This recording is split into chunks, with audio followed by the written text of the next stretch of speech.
रोहित है।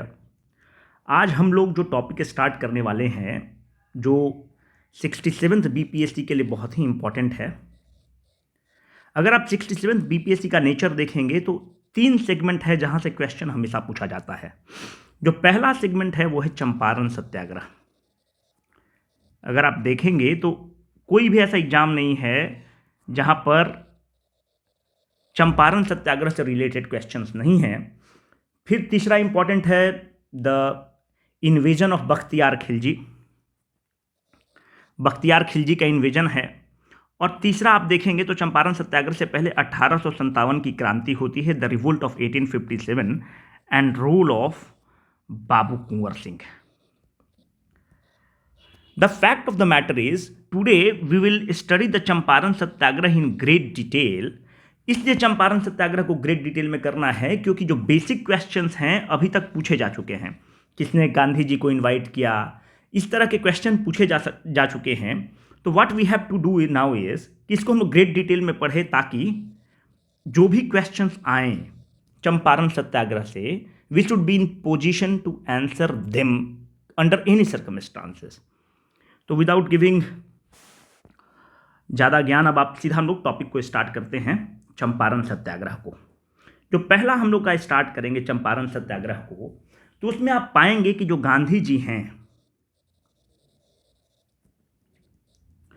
गांधी जी का 2 चीज फेमस है। एक, गांधी जी लोकल सत्याग्रह करेंगे और एक गांधी जी ऑल इंडिया सत्याग्रह करेंगे। What is the difference between the two? जो गांधी जी ऑल इंडिया सत्याग्रह करेंगे, इसका मतलब Gandhi ji all India level पे सत्याग्रह कर रहे हैं। गांधी जी जब लोकल सत्याग्रह की हम बात करते हैं तो गांधी जी कुछ लोकल इश्यूज पर वहां पर सत्याग्रह कर रहे हैं। तो गांधी जी का अगर आप देखेंगे कि ऑल इंडिया का पहला सत्याग्रह गांधी जी का कब होता है, तो you will find this in the Rowlatt act. कब होता है रॉलेट एक्ट? 1919 में। तो अगर क्वेश्चन पूछता है कि which one of the following was the first all India satyagraha of the Gandhi ji, it is Rowlatt act.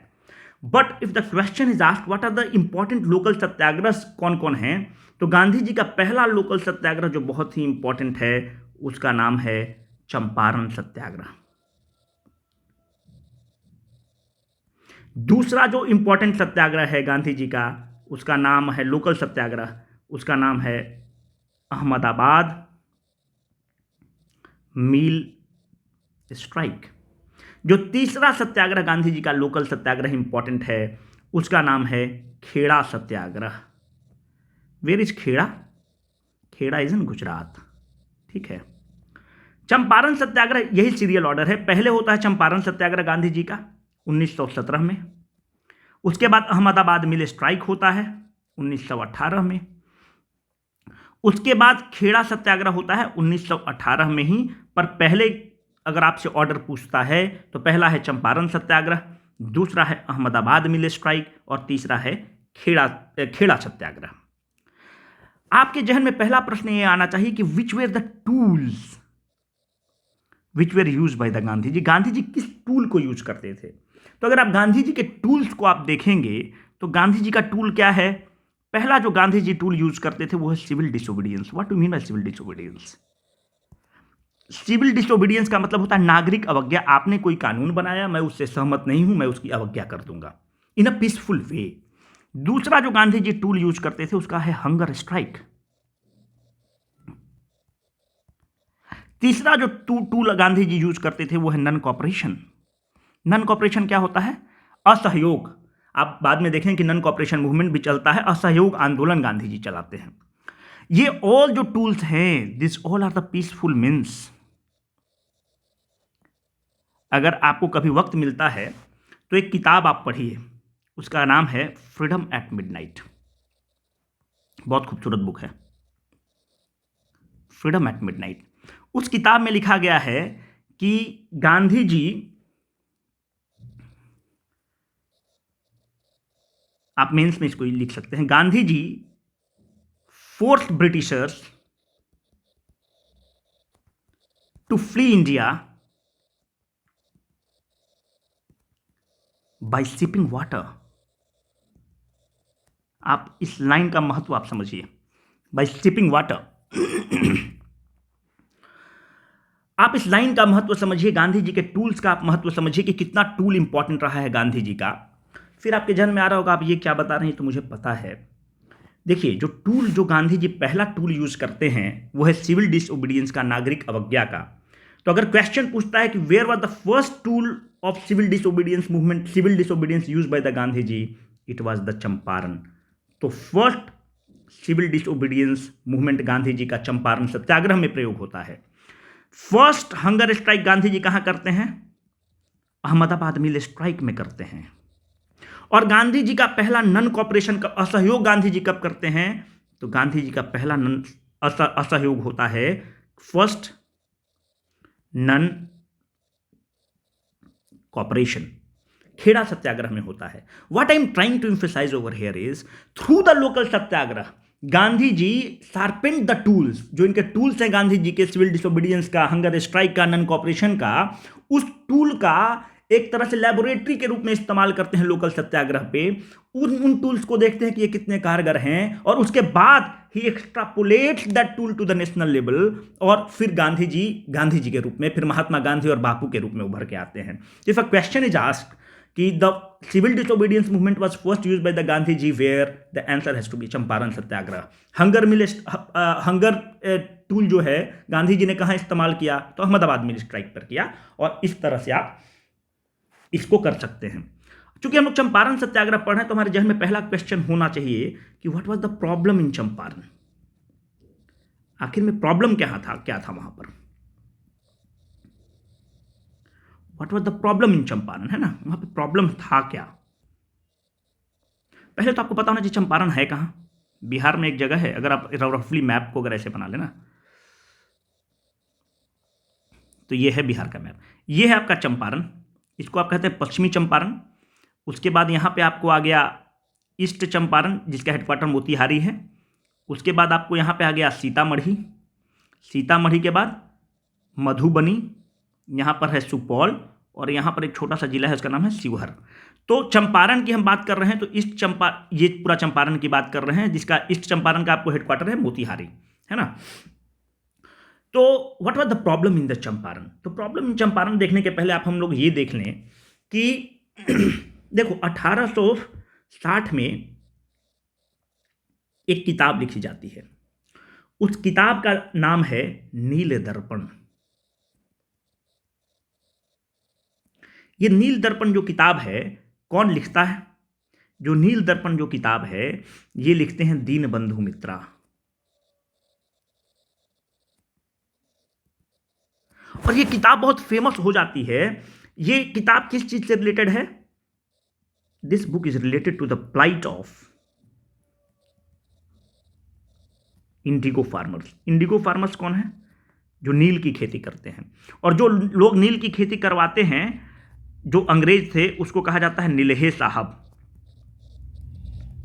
उनको कहा जाता है नीलहे साहब।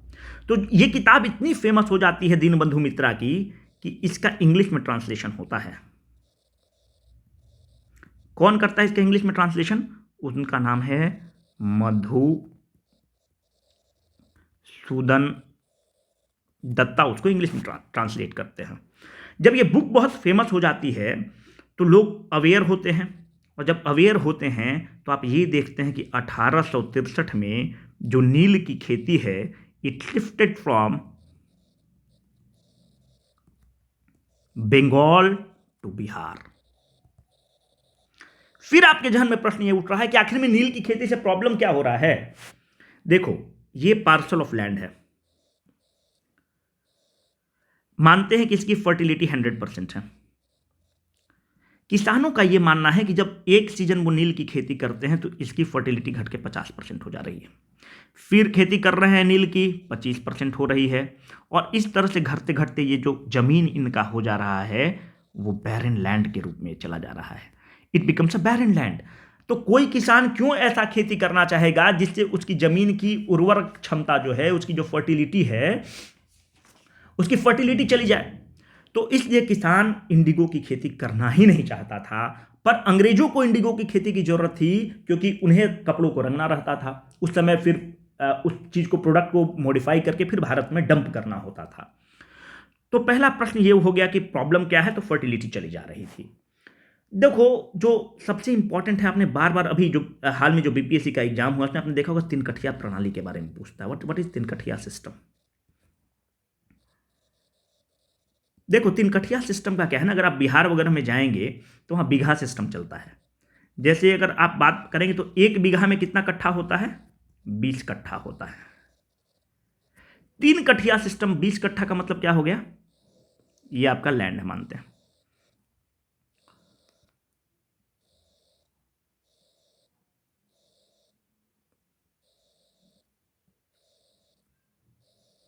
ठीक है, 1 2 3 4 20 हो गया ना।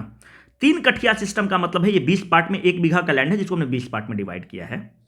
1 कट्ठा, 2 कट्ठा, 3 कट्ठा। 3 कट्ठिया प्रणाली का मतलब है कि इस 3 कट्ठा में you are force to grow indigo. आप इसमें कुछ और फसल करेंगे, लेकिन इस पार्ट में जो 3 कट्ठा सिस्टम है इसमें आपको इंडिगो का रोपाई करना ही करना है। देखो, उस समय इसी को कहते हैं 3 कट्ठिया सिस्टम। 3 कट्ठिया सिस्टम का मतलब तुम ऐसे लिख सकते हो, 3/20। मतलब 20 जो पार्ट है 1 बीघा का, उसका 3 कट्ठा में आपको खेती करना है इंडिगो का, जिससे फर्टिलिटी लूज होता था और किसानों में बहुत इसकी रोष थी। देखो वहां पे जो एक क्वेश्चन अगर तुमसे पूछता है, अगर आप इसका डिटेल में देख लें कि किस तरह के लैंड पर 3 कट्ठिया सिस्टम चलता था, तो उसका नाम है असामी वार। फिर आपके ध्यान में आ रहा होगा ये असामी वार क्या है। देखो, लैंड का बहुत प्रकार था। लैंड का बहुत प्रकार में जैसे एक लैंड का प्रकार है जिसका नाम है जिरैत। इसका कोई मतलब नहीं है पर फिर भी आपको बता देते हैं। दूसरा जमीन का नाम था खुश्की। तीसरा जमीन का नाम है असामी वार। जिरैत का मतलब है कि जमीन अंग्रेज का है, वो आपको सब पैसा देगा, माल देगा कि क्या ग्रो करना है और आपको केवल ग्रो करना है, उसके बदले आपको पैसा मिलेगा। That is called zirat land. Asamiwar का मतलब है कि जमीन आपका है और you are force to grow in the 3 part. तो 3/20 मतलब आपका जमीन है, पर आप कानूनबद्ध हैं कि आपको 3 भाग में 3 कट्ठा में आपको ग्रो करना है। तो if a question is asked कि on which type of the land 3 kathia system use to get imposed upon, तो इट इज असामी वार। इससे ज्यादा की जरूरत भी नहीं है ना। अब ध्यान से देखें कि प्रॉब्लम कहाँ होती है। देखो, उस समय एक मैगजीन बहुत फेमस था, मतलब हिंदी वीकली बहुत फेमस था, उसका नाम था प्रताप। ये बहुत फेमस है और ये बहुत इंपॉर्टेंट क्वेश्चन, देखो इस एरिया से अभी तक क्वेश्चन नहीं पूछा जा चुका है, तो this becomes very important. Pratap एक अखबार था। वो प्रताप अखबार कौन निकालते थे, उसके एडिटर कौन थे? उनका नाम था गणेश शंकर विद्यार्थी। जो गणेश शंकर विद्यार्थी थे वो प्रताप अखबार निकालते थे। प्रताप में एक आर्टिकल छपा जिसका बहुत नाम है, जिसका उस आर्टिकल का नाम था चंपारण में अंधियार। चंपारण में अंधकार। आप और देखते हैं कि प्रताप इतना फेमस अखबार है कि इसमें एक बेतिया, देखिए चंपारण, पश्चिमी चंपारण का हेडक्वार्टर है बेतिया। बेतिया में एक मदरसा है, उस मदरसा के एक टीचर हैं, उनका नाम है पीर मोहम्मद मुनीस। मदरसा के टीचर हैं, शिक्षक हैं, पढ़े लिखे आदमी हैं।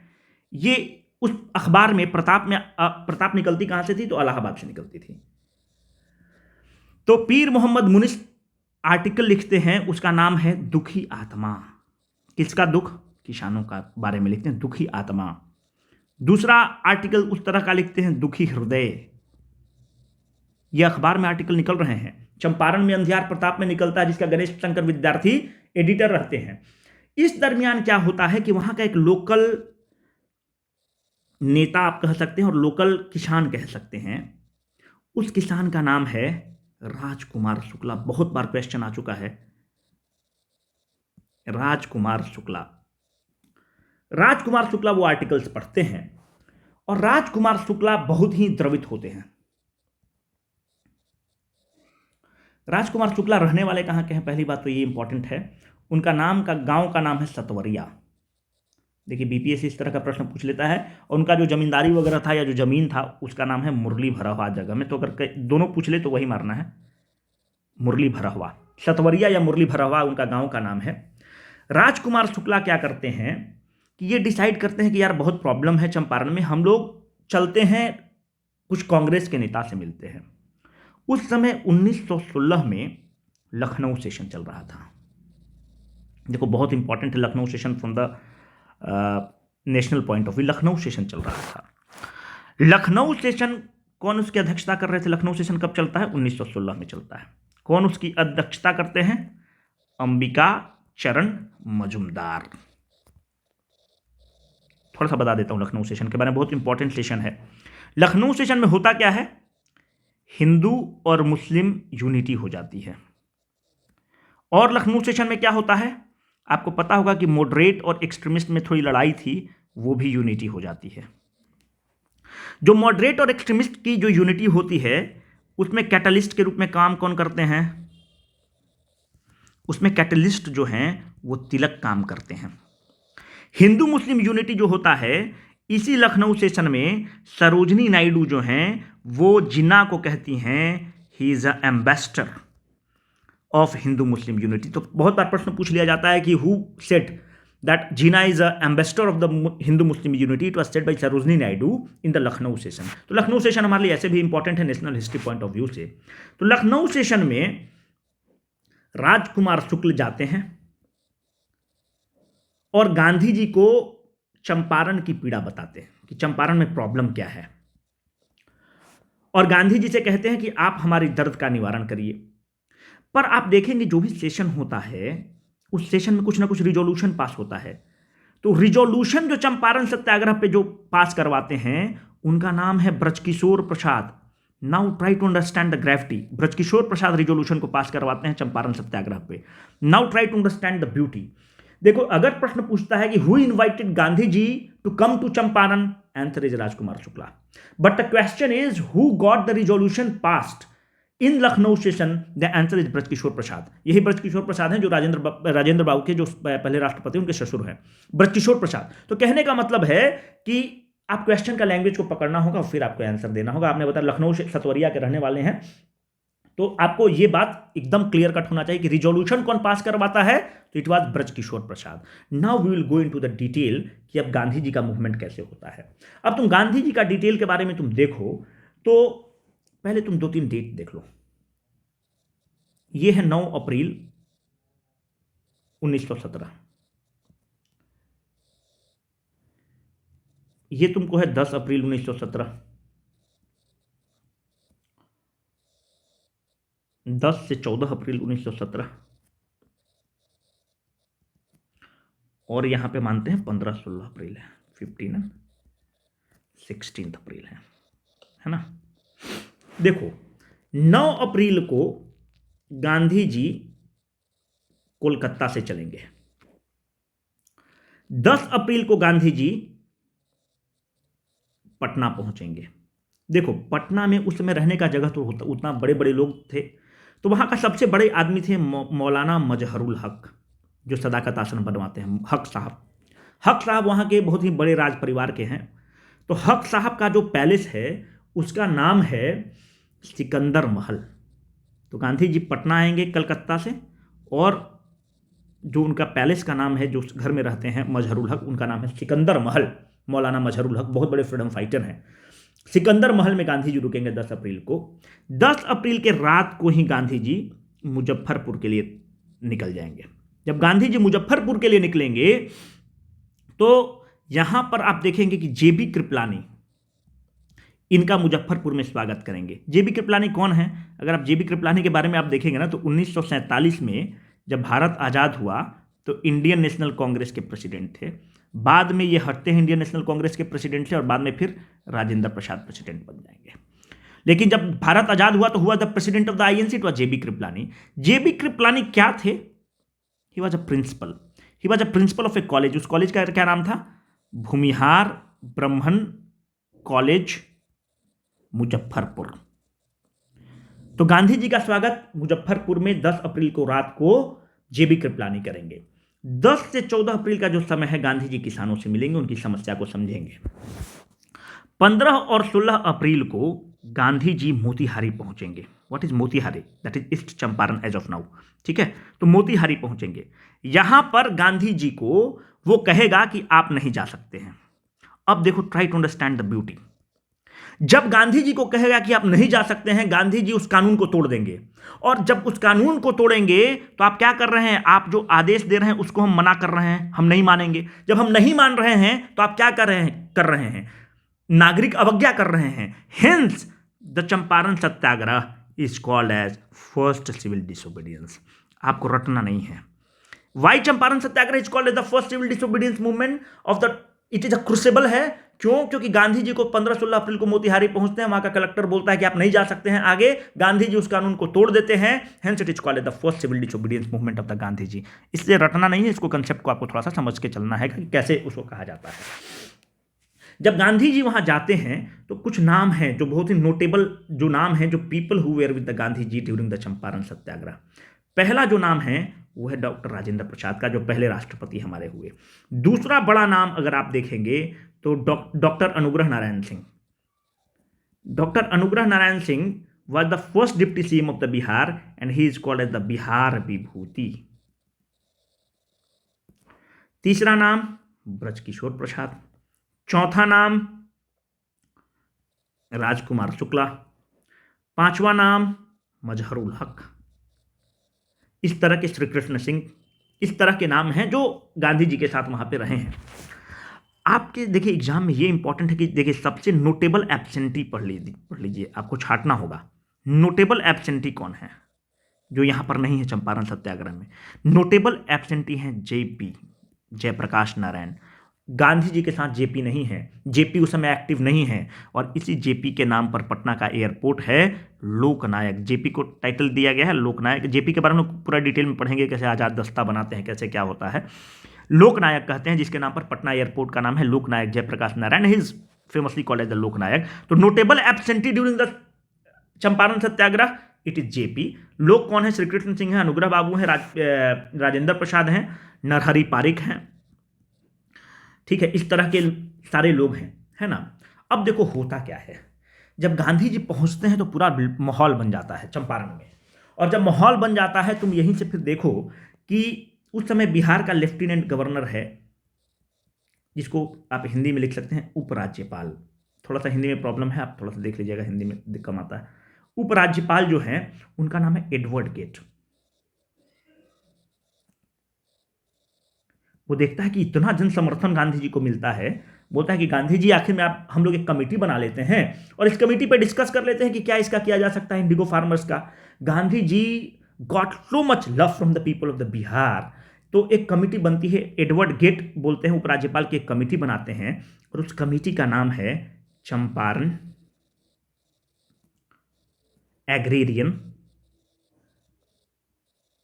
कमेटी।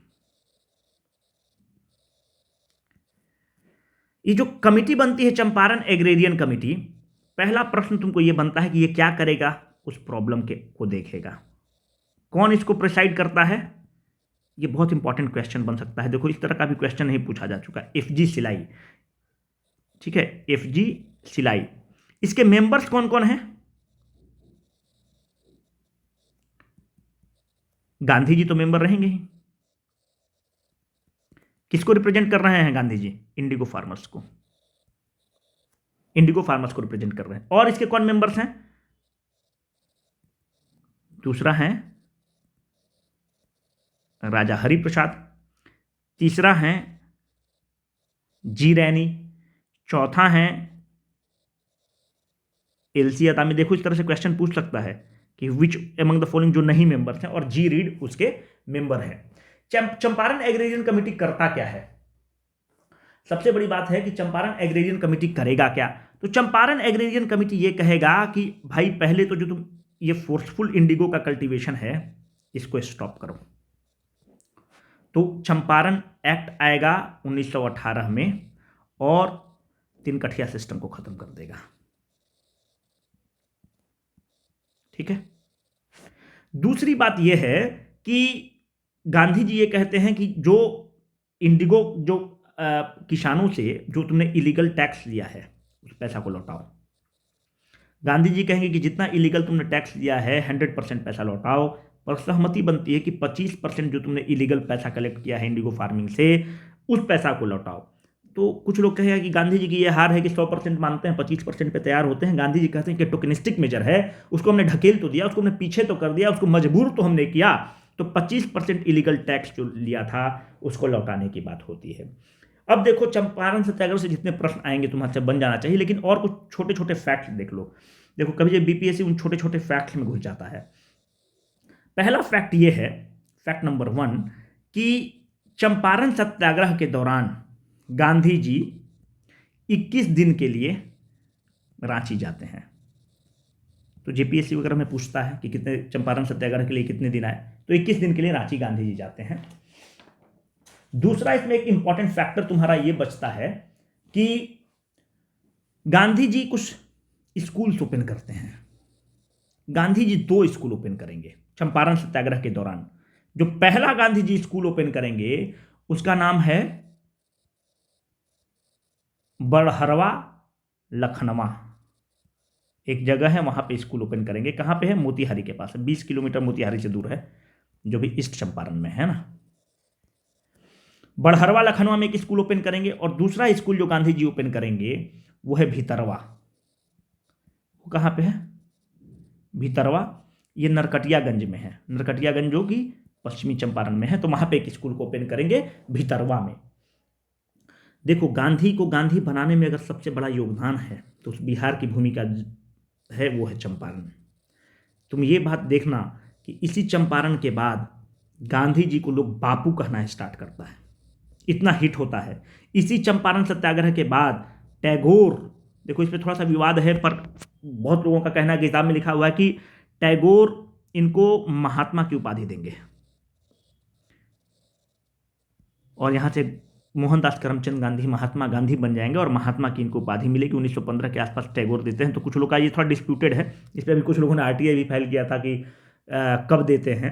तो ये मानना कि बापू और महात्मा अगर गांधी जी बनते हैं तो वो चंपारण की देन है, उस बिहार की मिट्टी की देन है ना। तो this Champaran movement was huge success and it projected Gandhi ji on the national stage. और मैं समझता हूं कि जितने भी आपके प्रश्न आएंगे ना, आपके सारे बन जाने चाहिए, जितने भी क्वेश्चन इसके आएंगे, ठीक है। बाकी इस पर हम लोग शाम में एक सीरीज रखेंगे, प्रीवियस ईयर क्वेश्चंस जो आए हैं चंपारण सत्याग्रह पे, उस पर डिस्कशन कर लिया जाएगा और कुछ फ्रेश क्वेश्चंस देखेंगे। देखो 6 लाख बच्चे इस बार बैठ रहे हैं, तो डोंट एक्सपेक्ट कि ट्रिवियल क्वेश्चंस आएगा और आप मार के निकल जाएंगे। तो अभी आप छोटे छोटे एग्जाम्स का देखिए, बिहार दरोगा वगैरह में कितने जटिल क्वेश्चन आए हुए हैं, तो you should be prepared for the worst. तो इस तरह की तैयारी रखनी है ना कि एकदम किसी तरह का क्वेश्चन आएगा तो हो जाना चाहिए। और हमको लगता है कि हम लोग जितना डिटेल से पढ़ा है वो सारा आपको मिल जाएगा, और इसको हम लोग टेलीग्राम चैनल पे अपने डाल देंगे। चलिए, थैंक यू वेरी मच।